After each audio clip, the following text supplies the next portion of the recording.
Hello, well goers. It's Molicia here representing the Wellness Committee.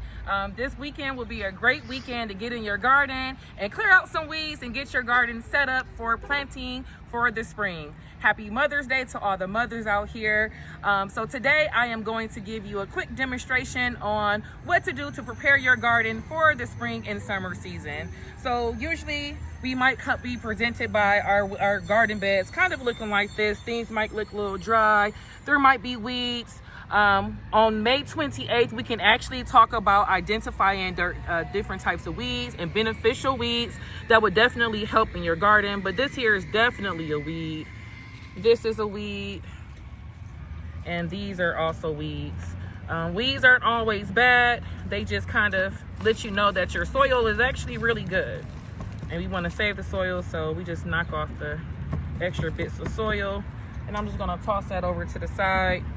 And then I'll just kind of gently till my soil. Before planting, you want to ensure that your soil is not dry. So I'm just gonna add just a little bit of water to my soil. Okay, I'm gonna give that a quick little mix. If you enjoy being out in nature, this is a great time to put your hands in the soil and definitely have some zen in your garden. So today we are going to plant some herbs. We're going to do chives. When you read the back of the packet, they actually have planting instructions. So you can look at the map here and it'll tell you if it's a good time to plant your seeds. So right now we're in the May-June season, and it is appropriate to plant chives in your garden for this season. All right. And just follow the instructions on the seed packet. I'm a traditional and untraditional gardener. Sometimes I plant things according to the spacing. Sometimes I kind of crowd them in together. If you want to know more about it, meet us May 28th at the DM building.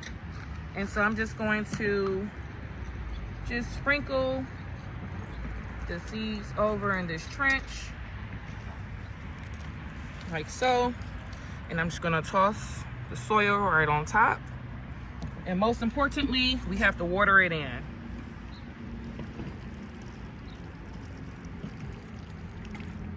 May 28th, meet us over at the gazebo at the Dean Building at 3:30. So we can exchange recipes. Maybe we can exchange seeds. These are our sunflower seeds from last season. And talk about all things wellness, and also maybe even plant a few rocks. So be there or be square. Have a great day.